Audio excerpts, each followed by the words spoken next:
Diana, you've been writing the most beautiful words about gratitude this year.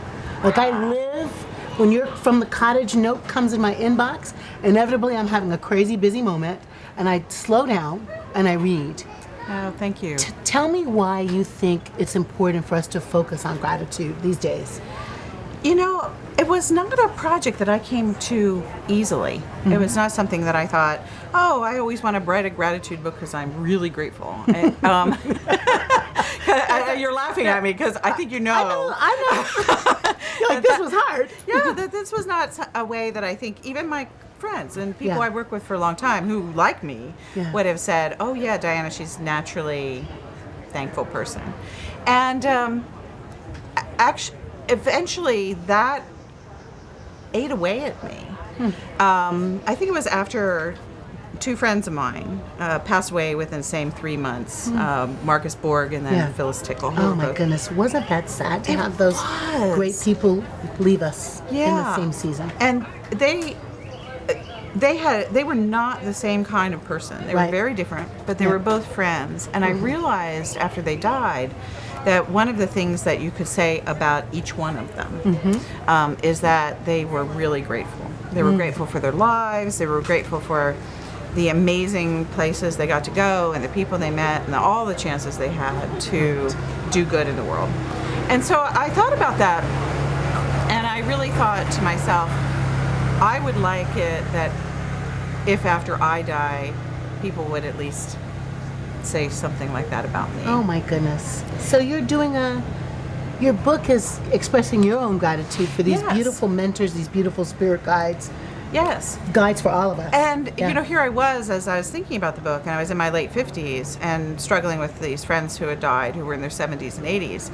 And I thought, I have a lot to learn. Mm-hmm. And so I think that that's actually a beautiful thing. Right. Is you get to a certain place in life and people say you can't change. Yep. And I don't think that's true. Of course we can change. I think we can always change. Yeah.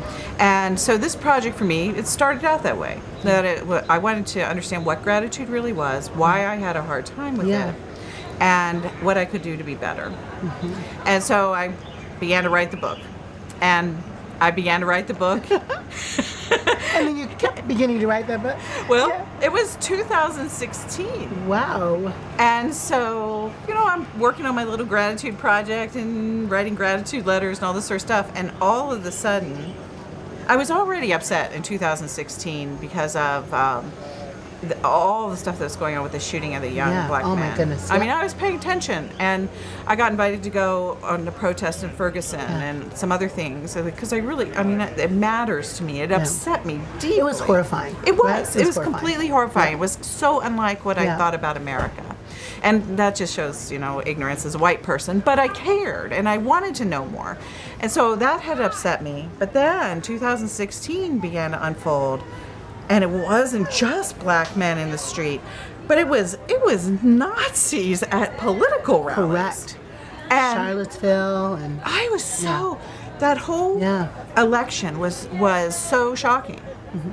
And there was a moment in the fall of 2016 that I called up my editor at Harper and I said, I can't write anymore. And she said, well, why not? And I said, well, I just don't feel grateful. Oh. You know, for what's going on right now. Right. And she said, well, your book is due on April 1st next year. You really need to get this project underway. And I said, okay, I'm going to still research it. Right. I'm still going to play with ideas. I'll write what I can. But please don't expect that you're going to get anything substantial from me until after November 9th, 2016. And this is what I actually said to her. When everything goes back to normal. Oh no. Oh my goodness. Did you have that feeling like I had when you woke up the next morning and you thought you were in a nightmare? Yes.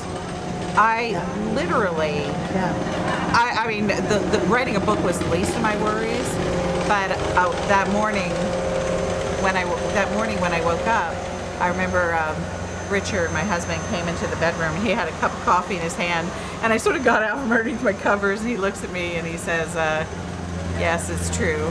You know, Donald Trump was elected president of the United States. And I just put the covers back over my head. And so what is obviously the case there is here I'm writing a book about gratitude. I was struggling with it personally. But then it became, well, wait a second. What has gratitude got to do with this moment? Right. So what does gratitude have to do with this moment? Well, the thing that one and this one. Yeah. Because we're in a weird moment right now. Yeah. Right? I mean, the thing that I really discovered as I worked through the project and continued to just press into the questions was that the reason I wasn't grateful is that I had gotten gratitude wrong. Mm-hmm. And what I thought was that gratitude was some sort of required payback.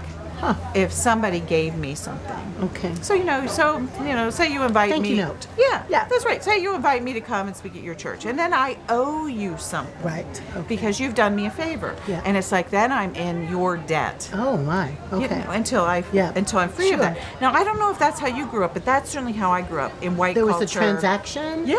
And, okay. Sure. White culture in the 1960s, 1970s is that this gratitude was essentially a debt that you owed someone who had given you a gift. Wow. And you paid that back through something simple, like a thank you note. Sure. Or it might be a more complex payback. You paid them back by inviting them to dinner at your house, or something to that effect. So that idea of gratitude as payback was not just my problem, but I began to see how Donald Trump talked about gratitude all the time. Okay. And that's exactly how he understood gratitude. Okay. And that gratitude was actually a significant component of the presidential election.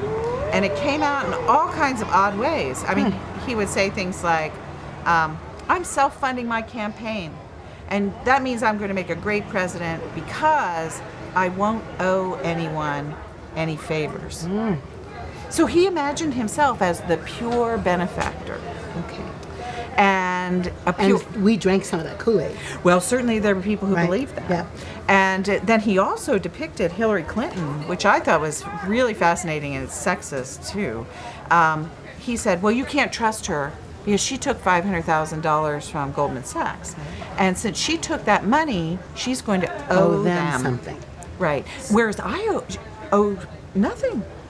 And so he depicted himself as an untouched benefactor, who would only act in magnanimous ways for people who were under him. Right. Whereas Hillary Clinton owed these malevolent forces. Yeah. Something. And there's something right now, Diana, at work that's, and because he won, and because he's not been defeated, and because we're grateful. That's right. God blessed this whole thing.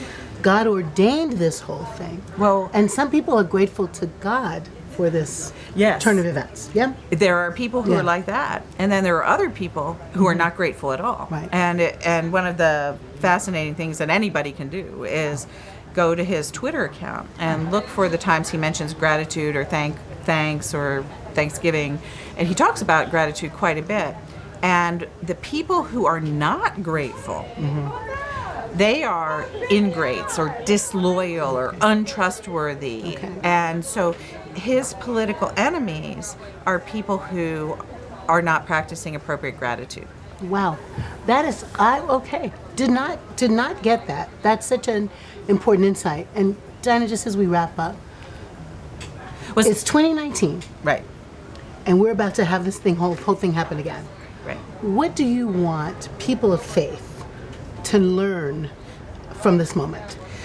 Well, when you ask about gratitude in particular, so I'll stay with that part of it. I mean, there's so much we need to learn. Right. Yeah, I mean about gratitude. But this is really important. Is that all of that stuff about me as a little white girl learning that gratitude was a debt, or all of the political bits with Trump insisting that gratitude was owed to him, because he's the leader. That's wrong. Yeah. Yeah. And what gratitude is instead is gratitude is the recognition that every single one of us lives in a gifted universe. Oh, yeah. And that our lives are gifts. Yeah. And so all of us are beneficiaries. There is not one of us who is a benefactor before being a beneficiary. Oh, that's so good. And, Diana. and so that makes us all Yeah, equal. And it makes us all both people who can stand in a beautiful way with their hands open to the gifts of God, the gifts of the universe. Yes. And it also gives us the inspiration to say, hey, this isn't really mine. I don't deserve it. I don't own it. I'm not owed it. I'm not owed it. It's the free gift of the universe. Right. And Amen. then look at you. You are a preacher, and you are a pastor who does Holy Communion, because that's exactly what it becomes. It becomes the ability for people of faith to pass those gifts out. Look at you. Just look like you did Holy Communion. Yeah. You pass the gifts around the whole table. All of us gifted to give. Right. All of us gifted to receive. Right. That's Man, right. that's a revolutionary idea. And I keep thinking to myself, if only we had a politics of that kind of gratitude. Wouldn't that be awesome? Yeah. Okay. That's Let's try to make it be so. A politics of gratitude. I love it. Thank you. It's so good to talk to you. Thank you, babe. Thank you so much. Thank you. Thank you.